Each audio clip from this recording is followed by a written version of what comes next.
जगमाल और गिंदोली। मारवाड़ के राठौर राजवंश में एक राजा हुए, मल्लीनाथ जी।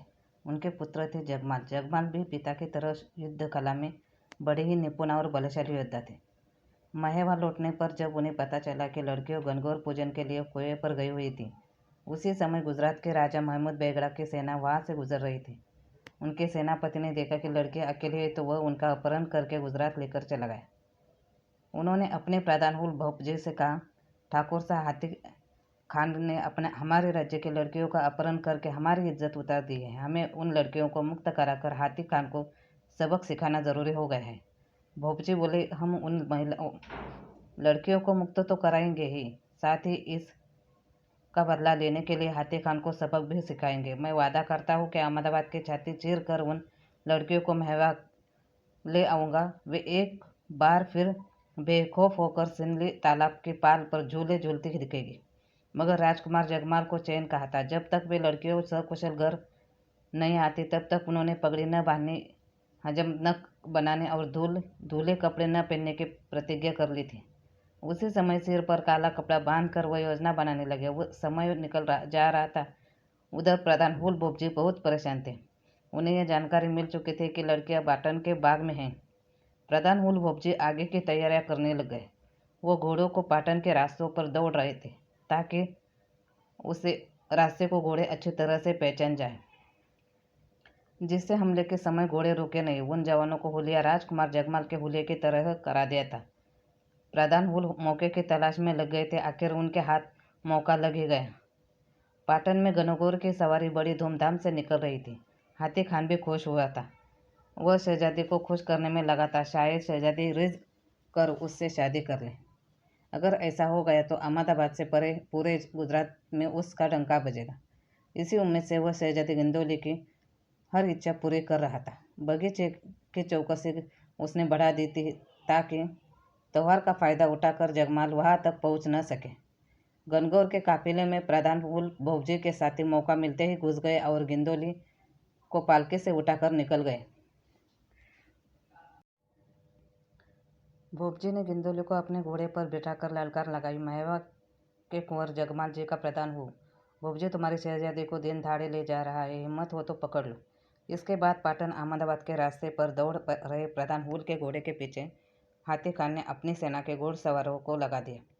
उन्होंने 50 कोस तक भोपजी का पीछा किया, लेकिन वे उन्हें पकड़ नहीं सके। प्रधान हुल शहजादी गिंदोली को लेकर सीधे जगमाल के सामने पहुंचे। प्रधान के साथ एक रूपसी को देखकर जगमाल ने पूछा, भोपजी यह रूपसी कौन है? हुजूर, यह सेनापति महमूद बेगड़ की शहजादी गिंदोली है, चरणों में हाजिर है। जगमाल ने शहजादी को गौर से देखा। लगा जैसे आसमान से चांद उतर आया हो। रूपसी थर काँप रही थी। जगमाल गुस्से में बोले, वाह प्रधान जी, वाह, अच्छा बदला लिया है, अच्छी बहादुरी दिखाई है। मुझे अपने यहाँ की वही लड़कियाँ चाहिए जिन्हें हाथी खान ले गया था, किसी दूसरे की बहन बेटी नहीं। वह भी हो जाएगा कुंवर साहब। मैंने ऐसा पासा फेंका है जिससे हाथी खान आप खुद लड़कियों को लेकर हाजिर होगा। प्रधान हुल ने अपना इरादा व्यक्त किया। जगमाल कुछ नहीं बोले। भोपजी ने गिंदोली को अलग डेरा लगवा दिया और उसकी सुरक्षा के अच्छे बंदोबस्त करा दिए। शहजादी गिंदोली जगमाल की बातें सुनकर आश्चर्यचकित हो गई थी। अब उसे लड़कियों के वो बातें याद आ रही थी जिसे में उन्होंने जगमाल की इंसानियत और बहादुरी की तारीफें के पुल बांधे थे। शहजादी ने लड़कियों के से जगमाल की जो प्रशंसा सुनी थी वह वैसा ही निकला था। दूसरे दिन जगमाल गिंदोली के डेरे पर उसका हालचाल लेने पहुंचे। उनके साथ भौजी भी थे। वह पर्दे की ओट से बोली, शहजादी गिंदोली, प्रधान हुजे आपको उठा लाए, इसके लिए मैं शर्मिंदा हूँ। मैं वादा करता हूँ कि आपको आपके माता पिता के पास इज्जत के साथ पहुँचा दिया जाएगा। बस आप अपने पिताजी को लड़कियों को छोड़ने का पत्र लिख दीजिए। गिंदोली ने सिर हिलाकर कह दिया हाँ, और अपने पिता के नाम का एक पत्र लिख दिया। बेटी के पत्र के जवाब में महमूद बेगड़ का उत्तर आया कि वो अपनी पुत्री को देखने के लिए तड़प रहा था। गिंदोली उसे प्राणों से भी अधिक प्यारी थी। उसे छुड़ाने के लिए वह कुछ भी कर सकता था। वह हाथी खान को उस दिन के लिए कोसने लगा जिस दिन वह लड़कियों का अपहरण कर लाया था। न हाथी खान लड़कियों को लाता और न ही गिंदोली दुश्मनों के हाथ में पहुंचती। वह विवश बैठा हाथ मल रहा था कि जगमाल का दूत गिंदोली का पत्र लेकर पहुंचा। दूत को उसने मान सम्मान देकर विदा किया और अपना हर कार संदेश के साथ मेवा भेज दिया। दूत के पहुंचने के पहले ही महमूद बेगड़ का हरकारा खेड़ पहुंच चुका था। महमूद बेगड़ के दूत ने कुंवर जगमाल को महमूद बेगड़ का संदेशा सुनाया। अहमदाबाद के जाबाज सुल्तान महमूद बेगड़ ने फरमाया है कि आपके प्रधान हुल ने बड़ा ही खराब काम किया है, इसे हम कभी माफ नहीं करेंगे। दूत के वाक्य पूरा होने से पहले ही बोबजी ने तलवार पर हाथ रखा। कुंवर जगमाल ने उन्हें शांत करते हुए दूत से कहा, अपनी बात आगे बढ़ाओ। दूत बोला, सुल्तान अपनी शहजादी के बदले में लड़कियों को छोड़ने को तैयार है, पर पहले शहजादी गिंदोली को हमारे साथ भेजना होगा। दूत को आराम करने को कहकर जगमाल ने बोबजी के साथ विचार विमर्श किया।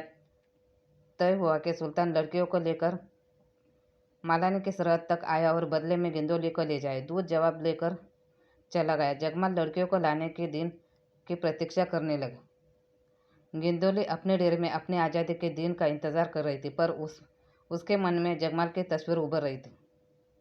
जगमाल राजपूती वीरता का उदाहरण था। गिंदोली के मन में यह वीरता समा गई। लड़कियों के साथ हुई बातचीत गिंदोली को याद आने लगे कि हिंदू नारी जीवन में एक ही पुरुष की कामना करती है। गिंदोली परेशान हो उठी। वह अपने दिमाग में जगमाल की तस्वीर बसा चुकी थी और जगमाल था कि पर्दा हटाकर उसे एक नज़र भी नहीं देख रहा था। नवाब के दूत का संदेश लेकर आने पर जगमाल खुद गिंदोली से मिला। वह पर्दे की ओर से ही बोला, शहजादी, आपके अब्बा हुजूर का संदेश आया है। अब आप शीघ्र ही आज़ाद हो जाएगी। हमें इस तकलीफ में आपको रखना पड़ा, इसके लिए मैं शर्मिंदा हूँ। अपनी बात को वह जुबान पर इसलिए नहीं लाई क्योंकि वह मुसलमान थी। उसे इस बात का अंदाज़ा था कि जगमाल उसे स्वीकार नहीं करेंगे। बादशाह अलाउद्दीन के पुत्री और वीरम देव सोनगरा की कहानी वो सुन चुके थे। उसने उसी समय फैसला कर लिया था कि वह जगमाल से ही शादी करेगी। वह अपनी दासी से हिंदू रीति रिवाजों के बारे में पूछने लगी। दासी हंसकर बोली, शहजादी साहिबा, आपको क्या करना है इस सब से? गिंदोली ने उसे मन की बात बताई। इधर गिंदोली जगमाल से प्रेम करने लगी थी, उधर जगमाल उसके ख्वाबों से अनजान थे। वो तो लड़कियों को मेवा लाने की तैयारी कर रहे थे। उन्होंने कहा, प्रधान जी, कहीं हाथी खान हमारे साथ धोखा न कर जाए। हम शहजादी को तभी छोड़ेंगे जब हमारी लड़कियां मेवा की धरती पर कदम रख देगी। अपने वादे के अनुसार हाथी खान लड़कियों को ले आया और बोबजी भी इधर से शहजादी को ले गए। महमूद बेगड़ ने तीजों ने लड़कियों को पहले छोड़ने का हुक्म दिया। तभी शहजादी महमूद बेगड़ के पास गई। बोबजी सावधान था। लड़कियों को सुरक्षित घेरे में रवाना किया ही था कि हाथी खान जगमाल के दल पर टूट पड़ा। उसने जासूस से जगमाल की ताकत का पता कर लिया था, पर यह उसकी भूल थी। जगमाल के 3 तालियां बजाते ही तमाम ऐसे जवान वहां आ गए जो कद काटे और वेशभूषा में जगमाल की तरह ही थे। उनके वहां आते ही हाथी खान की सेना को पहचानना मुश्किल हो गया कि उनमें जगमाल कौन है। तभी हाथी खान की सेना में यह अफवाह फैल गई कि जगमाल को भूत सिद्धि हासिल है। तभी तो वहां पर उसके तमाम हमशक्ल आ गए हैं। डर की वजह से महमूद बेगड़ और हाथी खान वहां से भाग गए।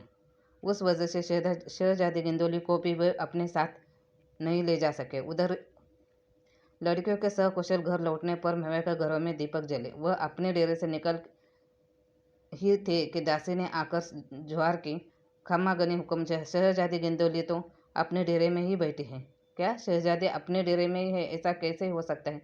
जगमाल चौंक गए। हुजूर, आप खुद ही चलकर देख लीजिए, दासी ने कहा। जगमाल उसी समय गिंदोली के डेरे पर पहुंचे। सामने खड़ी शहजादी गिंदोली मुस्कुरा रही थी। वह जगमाल को एकटक देखती रही। जगमाल जड़वत हो गए। उनकी नजरें धरती पर गड़ी रही थी। वह खुद को संभाल कर बोले, शहजादी गिंदोली, आप यहाँ? हाँ कुंवर साहब। गिंदोली पहली बार जगमाल से बिना पर्दे के बात कर रही थी। मुझे मेवा छोड़ना अच्छा नहीं लगा। कुंवर जी, आप यहाँ कैसे रहेंगे? आपके अब्बा हुजूर परेशान होंगे।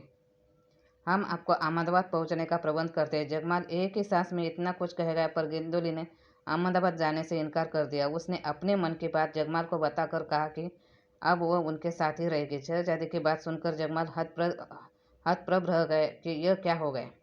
उसने ऐसा तो कभी नहीं सोचा था। उसके सामने एक तरह का धर्म संकट पैदा हो गया। उसने गिंदोली से अनुरोध किया, शहजादी साहिबा, हमारी इज्जत उछाली जा रही है, आप मान जाए और मेवा छोड़ दे।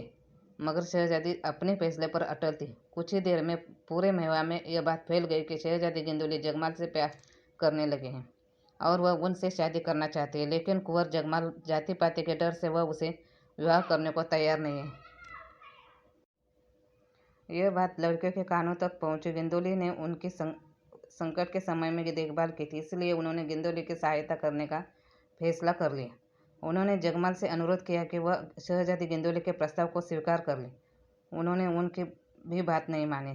तब लड़कियों ने तय कर लिया कि जब तक कुंवर गिंदोली के प्रस्ताव को स्वीकार नहीं करेंगे वे घरों में चूल्हे नहीं जलाएंगे। इस तरह लड़कियों ने अन्न पानी त्याग दिया। ऐसे करते हुए 3 दिन बीत गए।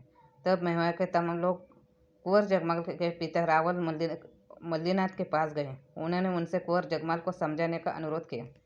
रावल मल्लीनाथ ने जगमाल को समझाया। जगमाल को अपने पिता की बात मानने के लिए मजबूर होना पड़ा। आखिरकार गिंदोली के प्रेम के आगे जगमाल की जाति पाति वाली सोच पराजित हो गई। पिता के कहने पर जगमाल गिंदोली के डेरे पर पहुंचे। उन्होंने अपने कारिंदों को आदेश दिया कि शहजादी गिंदोली की सवारी महल में पहुंचाई जाए। आदेश का पालन हुआ। महल में बड़ी धूमधाम से दोनों की शादी हुई। लड़कियों ने खूब गीत गाए। आज भी राजस्थान में जगमाल और गिंदोली के गीत गाए जाते हैं।